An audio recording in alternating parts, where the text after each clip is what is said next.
A esta hora sigue la W, gracias por estar con nosotros y nos vamos a Uber, nos vamos al Reino Unido y nos vamos a hablar con uno de los conductores que logró que en ese país se le reconociera a los trabajadores de Uber vacaciones, salario mínimo, bueno, todos los derechos laborales y hasta pensión, ¿no es cierto, Carlos? Así es, Juan Pablo. Vamos a hablar específicamente con James Farrar. Él fue, recordemos, ex conductor de Uber y entre 2015 y 2016 él empezó todo este proceso junto a Yassin Aslam para que Uber reconociera a sus conductores como empleados formales y no como conductores independientes. Es un detalle muy importante. También van a recibir pensiones y la Corte mantuvo la sentencia del mes pasado de que Uber ahora tiene que reconocer a sus conductores como empleados. Ya lo tenemos aquí en Sigue la W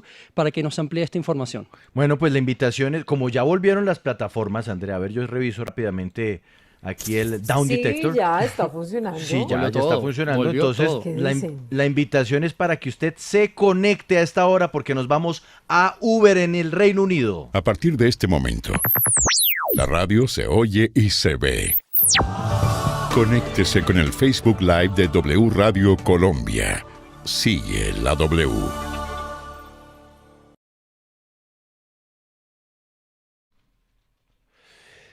James Farrar, nos dice usted entonces, Carlos, que él junto a otro conductor fue quien y lideró esta iniciativa. Eso es correcto. Y ex conductor de Uber. Y es conductor de Uber. Ah, ¿está manejando? Ex conductor de Uber. Ex Perdón, ex conductor. conductor. James, welcome to W Radio. Welcome to our show. Oh, thank you for having me. Bueno, la primera pregunta que le va. Carlos, hágale usted la primera pregunta al señor Farrar. Por supuesto, ¿qué significa esto para los conductores de Uber en el Reino Unido? ¿Cuáles son los beneficios y qué esperan de ahora en adelante? Well, James, the first question. Let's talk about this decision that changed everything for you, the Uber drivers there in the United Kingdom. What was the decision taken by the Supreme Court? The decision taken by the Supreme Court was to recognize us as workers under the law, and that means that Uber must pay at least minimum wage. They must also pay holiday pay, which is about 28 days per year. And they must also provide other protections like freedom from discrimination and whistleblower protection. So those rights were included from the moment that you log on to the app until you log off again. So it is not only while you've got an Uber passenger in your vehicle, it is for all your time. But at the moment, we're still in dispute with the Uber because it has made some announcements this week that it will finally comply with the law, but it only wants to do so for the period of time that you've got a passenger in the vehicle. So our battle will continue with Uber for a while. Bueno, pues nos dice que la decisión de la Corte Suprema en el Reino Unido lo que logra es que se le reconozca a los trabajadores de Uber, pues lo siguiente, digamos todo lo que contiene la ley laboral. Uno, el pago del salario mínimo. Dos, pago de vacaciones. Y entregar además otros elementos de protección laboral que existen en la ley británica.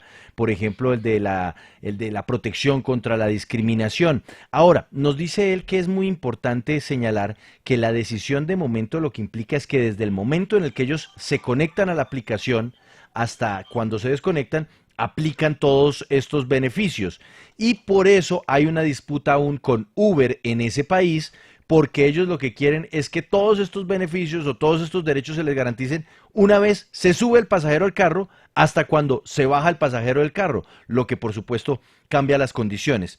Yo quiero preguntarle al señor Farrar sobre ese detalle. Cuando se habla del pago de un salario mínimo, en el caso de los conductores de Uber significa salario mínimo como si ellos trabajaran las horas legales en el Reino Unido o salario mínimo por horas. ¿Cómo es el tema de salario mínimo acá? Mr. Farrar, let's talk about the payment of the minimum wage. Because you tell us that there's a dispute with Uber there because you want, and Uber drivers there want that they pay this minimum wage from the moment you log on to the app. And Uber wants to pay for the period when a passenger gets in the car. So let's talk about the difference. how much Uber driver can earn if it works the first way, the way you want, and how much he can earn if it works the way Uber wants? Well, it all depends. Personally, for me, 40 to 50% of my time was waiting time. So that's how much we could be short. But the reason, this is important because it's all about economic incentives. If Uber has to pay you for your waiting time, then it has the correct incentive only to have enough drivers on the road to meet demand. And this means drivers can earn properly. It also means less congestion in cities. But what Uber wants is they want to have a lot of people in the city waiting. It doesn't cost Uber anything. It gives Uber a great advantage of quick response time to customers, but it's very bad for drivers. So we want to have the correct incentive, which means that drivers are working more, they're earning more, and that the streets are less congested. That's the right solution for drivers, for the city, and for customers. Bueno, lo que nos dice nuestro invitado es que, a ver, para un conductor de Uber nos dice el caso personal, 40 al 50% del tiempo él estaba en espera, esperando que apareciera algún pasajero. Y por eso ahí se da una diferencia frente a lo que quiere Uber, que Uber quiere es pagar únicamente cuando el pasajero se monta en el carro. Entonces nos dice él, es que esto tiene que ver con incentivos económicos que le pueden servir tanto al tráfico de las ciudades como por supuesto incentivar a los trabajadores de Uber o a los conductores. ¿Por qué? Porque si no se paga a los conductores cuando están esperando, pues entonces no habrá conductores esperando y se generará una especie de congestión. Además que pierden los conductores, porque entonces, ¿cómo van a hacer o qué van a hacer mientras esperan? Entonces, lo que él nos explica es, lo que se busca es que si se trabaja más, pues se gane más. Y en este caso, para él, la espera también es un periodo que está vinculado con el trabajo de Uber, y ahí es donde los señores de Uber pues tienen una posición distinta. Andrea, su pregunta, por favor. Quiero preguntarle a James, por favor, por el proceso. ¿Cómo llegan acá y a una decisión muy, muy importante en la Corte del Reino Unido, que seguramente va a impactar en otros países, como también aquí en Colombia? ¿Y cómo se logra entonces evidenciar esta lucha de ustedes con algún ejemplo concreto donde ustedes puedan decir es que esto ya estaba rayando de pronto en el abuso laboral versus las ganancias millonarias de Uber? Háblenos de ese proceso, por favor. Well, now, Mr. Farrar, let's talk about how did you get to this point, to this decision of the Supreme Court. I don't know if you can give us a particular example to understand how you showed that there was a relation between Uber and the drivers that was a real working relation that go more, let's say, that goes over that thinking that it's only an app that connects people. Well, yeah, that's a good question. And it changes over time. When we started in 2015, Uber was giving a lot of evidence of management control in their communication with drivers. They were disciplining drivers. If you didn't accept the work, you would be logged out, automatically logged out. So that was used as evidence that Uber was performance managing workers in the way that you would employees rather than if you were self-employed. But a lot of the other conditions that the court looked at to test whether or not you were in this relationship still exist. For example, the court, even the Supreme Court reaffirmed this. The fact that Uber sets the price, it sets the fare, the driver doesn't set the fare.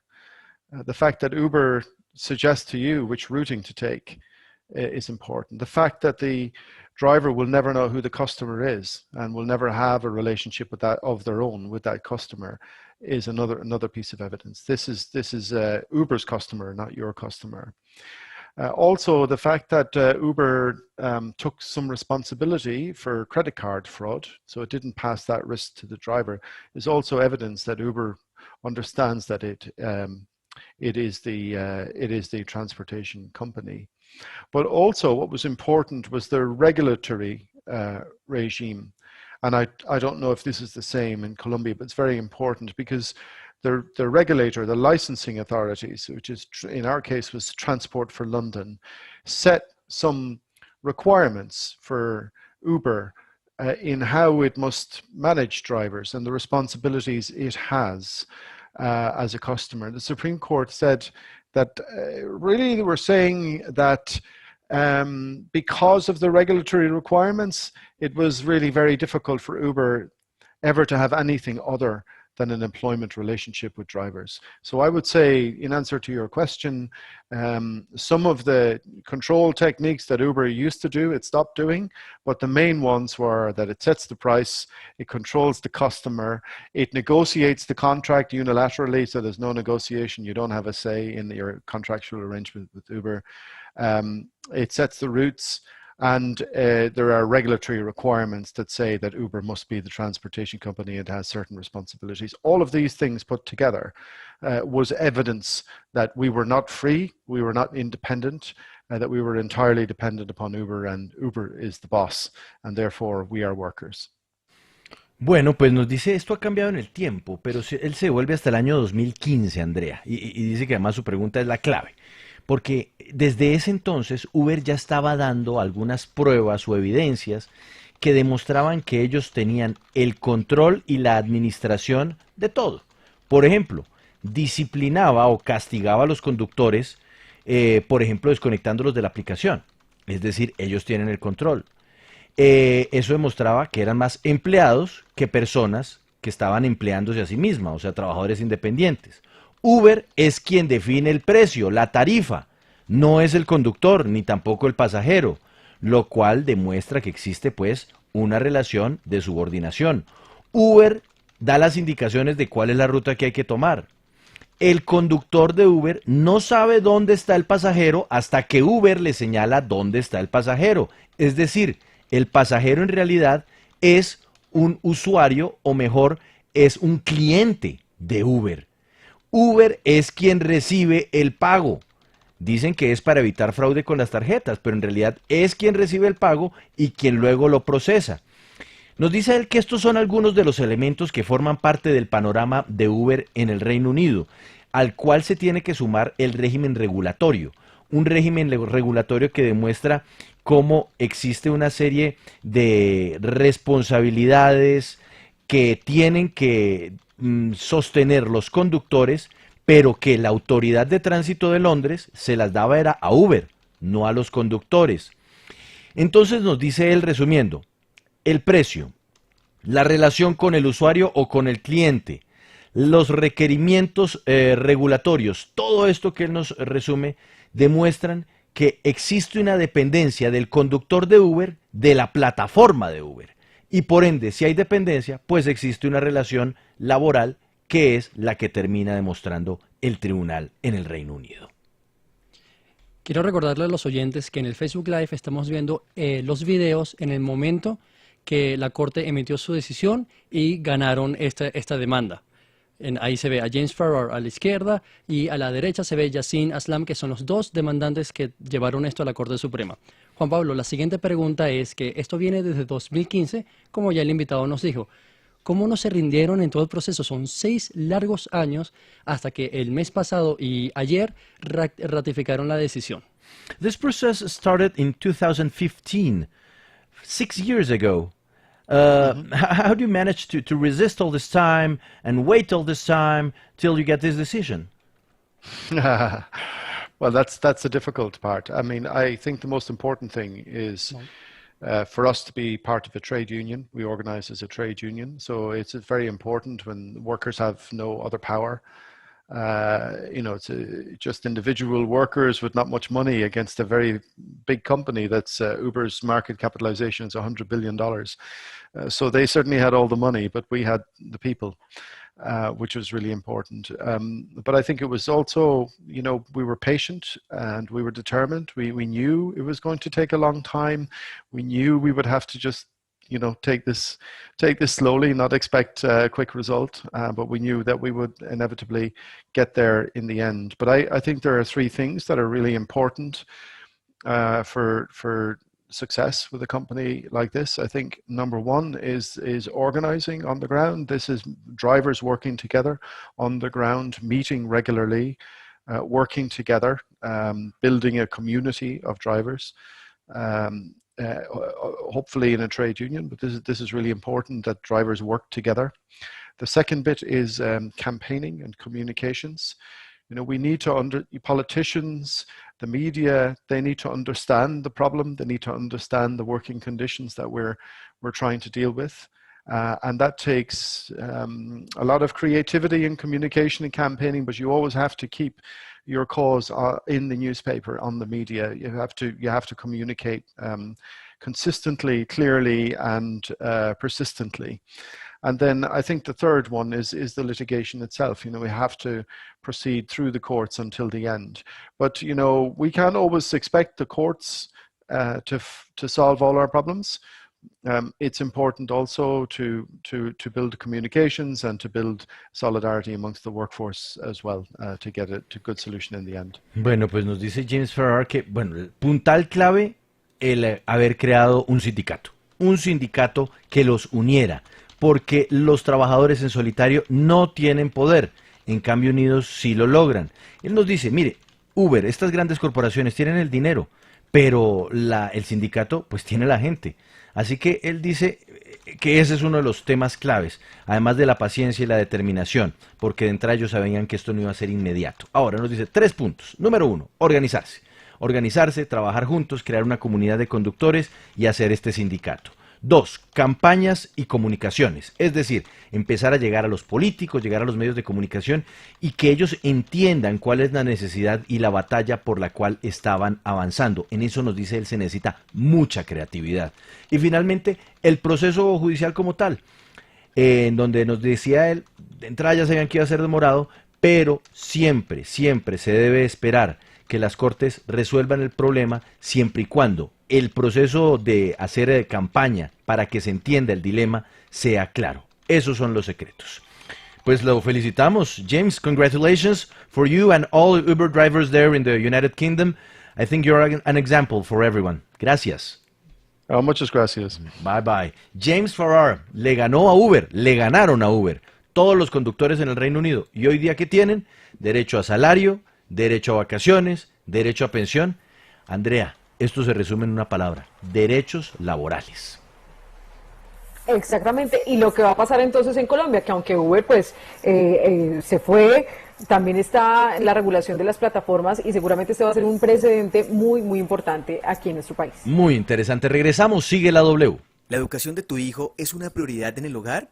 Bríndale las mejores herramientas con el método Kumon y emprendan la conquista del conocimiento. A través de las matemáticas, español e inglés desarrollan habilidades como el autodidactismo, inteligencia emocional y autonomía para adaptarse al mundo de hoy, adquiriendo capacidades para toda la vida. Tenemos más para contarte. Llámanos al 315-623-7670 o visítanos en www.kumon.com.co.